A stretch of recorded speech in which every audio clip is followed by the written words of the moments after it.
yanda muka yabe ka a baya muna ganin kaman kana kishin talakawa ne, haka za mu fito mu fara tsine maka albarka. Wala ko ubanka ne taɓa shari'ar musulunci, billahi lazi ba za mu ɗaga mai kafa ba. Duniyar tana kafe ne saboda bautan Allah da ake da gaskiya. Wallahi duniyar tana tsaye ne saboda shari'ar musulunci, saboda masu istighfari. Duniyar tana tsaye ne, kana cin arziki ne na waɗanda suke ayyuka na ƙwarai. Amma in dan halinka ne na munafukai, da yanzu Burkina Faso mata ƙone. A kafin kai akwai shugabannin ƙasa da yawa ko waɗanda suka yi kafin kai, a sun tafi. To haka za ka tafi ka bar shari'ar musulunci kuma ta ci gaba. In ba ka aiwatar ba wani zai aiwatar. Za ka kwanta a ƙasa kana ƙasƙantacce cikin ƙasa, kana wulaƙantacce wofantacce cikin ƙasa, wanda kuma ya ɗaukaka shari'ar musulunci yana girmamamme, yana ɗaukakekke a cikin ƙasa. Mu koma rayuwar sahabbai, shahada suka yi ta yi suka koma ga Allah, kuma suna nan a aljanna yanzu haka.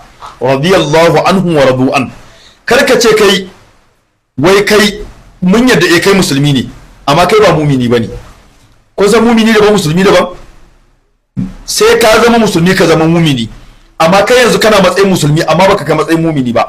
Mumini shine wanda ya yadda da shari'ar Allah ko ta yaya ta zo, da son sa da rashin son sa, zuciyarsa tana so ba ta so, ya fahimta bai fahimta ba, duk kaɗai ne, ya ɗauka ya yarda, sami ina wa a tsana ba bincike. Amma kai ka zo ka ce ba za ka yi shari'ar musulunci ba, kuma waɗanda suka je karatun shari'a kar su dawo. Allah sa mu dace. Ai shari'ar musulunci ko ka yi ta a ƙasar ka ko kar ka yi, dole sai ka girba abin da ka shuka. Iya furucin nan kadai Allah ne sai iya tsinuwan Allah da zaka sha da tsinuwan mala'iku.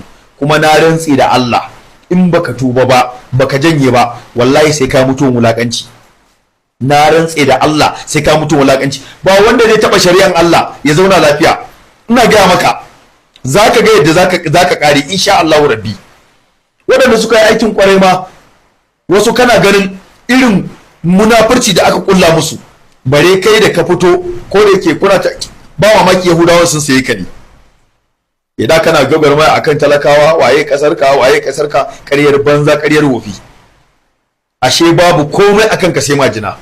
To na rantsi da Allah, in dai magana ce ta musulunci, wallahi tallahi babu wani shege da zai taɓa addinin musulunci mu kyale shi.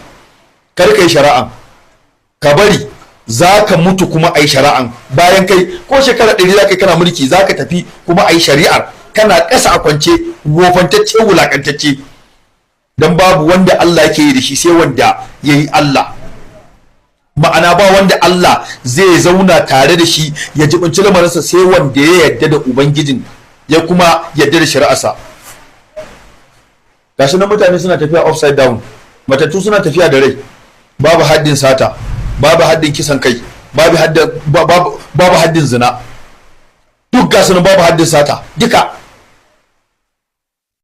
To kar ka yi, ba ce ka yi ba, kar ka yi, amma bayan kai za a yi, wallahi za a yi, kuma kana ƙasa a kwance insha Allah za a kawo, Allah zai kawo mai yi. Dama musulunci ba wai yana da buƙatan ire-iren ku bane munafukan addini, ko kuma ɗaukaka na musulunci zai yi ne ta hannunku. Akwai waɗanda Allah zai kawo, ka gama mulkin ka more, na rantse da Allah zaka sauka wulakanci insha Allah rabbi.